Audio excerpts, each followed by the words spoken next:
আসসালামু আলাইকুম। ওয়ালাইকুম সালাম। হুজুর ভালো আছেন? জি, আলহামদুলিল্লাহ। শরীর স্বাস্থ্য ভালো আপনার? জি জি। ওই গত রাত থেকে আমরা ফেসবুকে একটা বিষয় লক্ষ্য করছি যে আপনি গত 4 তারিখে সম্ভবত আপনার আহ,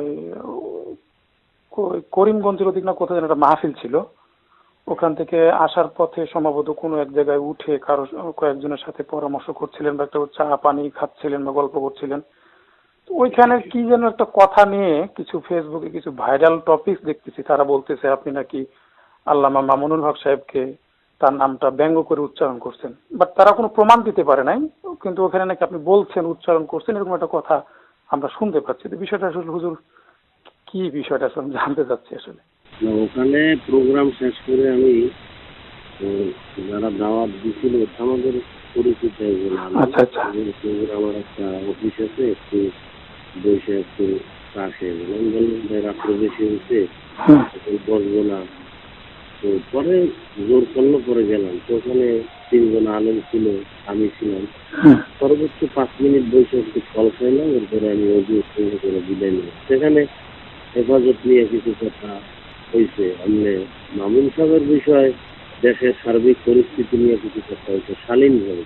আচ্ছা আচ্ছা। কিন্তু মামুন সাহেবের বিষয়ে আমি যেগুলো শুনতেছি খারাপ কোনো কথা, হ্যাঁ হ্যাঁ হ্যাঁ।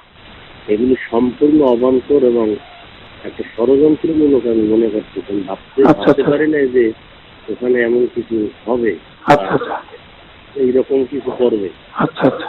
কারণ আমি মামুন সাহেবের ব্যাপারে কোথাও আজ পর্যন্ত আমি কিছু বলি না, আমরা তো কোনোদিন শুনতে ওয়াজের প্যান্ডেলে, এবং সে বলুক, মামুন সাহেব নিজে বলুক না যে হাফিজুর রহমানের সাথে প্রোগ্রাম করছি, কোথাও কোনো প্রোগ্রাম আমি তার সাথে বেয়াদবি করছি না, সেটা তো আমরা জানি।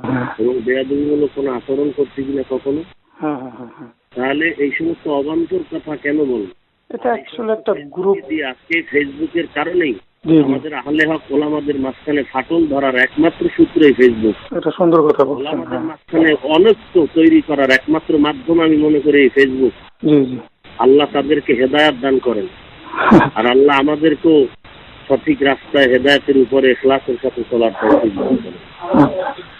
আচ্ছা হুজুর, ধন্যবাদ। তারা কিছু যদি এরকম বলে জানে বা শুনে আমাকেই তো জিজ্ঞাসা করতে পারতো। হ্যাঁ হ্যাঁ। কিন্তু ফেসবুকে কেন? কোনো কিছু হইলেই ফেসবুকে, আলেম ওলামা নিয়ে ফেসবুকে, এটা আহলে হকরা কিভাবে পারে? এটা আমার খুঁজে আসে না। আচ্ছা, ঠিকই বলছেন। আল্লাহ সবাইকে হেদায়েত দান করুন। আচ্ছা, আপনাকে কষ্ট দিলাম। এই বিষয়টা নিয়ে একটু খুব তোলপাড় চলছে। আমি বললাম যে আপনার সাথে একটু বিষয়টা ক্লিয়ার করে ওজারটা করে নিই আর কি। না, আমি মামুন সাহেবের কাছেও রাত্রে ফোন দিছি, হ্যাঁ হ্যাঁ। কয়েকবার ফোন দিছি যে আমি বিষয়টা, সে কি শুনছে আমি বলতাম যে ভাই আপনার ব্যাপারে আমি কখনো কোথাও কিছু বলছি কিনা আপনি বলেন। তো এই সমস্ত কথা যারা বলতেছে, উদ্দেশ্য তাদের আমি মনে করি খারাপ। তারা চায় আলেমের মাঝখানে একটা অনৈক্য তৈরি করে, সাধারণ মানুষ আলেমদের গালাগালি করুক, এই উদ্দেশ্য তৈরি তারা ফেসবুকে লেখা দিচ্ছে। আমি মামুন সাহেবকে এইটা বলার জন্য ফোন দিয়েছিলাম অনেকবার, ফোন রিসিভ করেনি। হয়তো করবে, হয়তো ব্যস্ত ছিলেন উনি। যাই হোক, ঠিক আছে, দোয়া চাই। আচ্ছা আচ্ছা ভাই, আসসালামু আলাইকুম।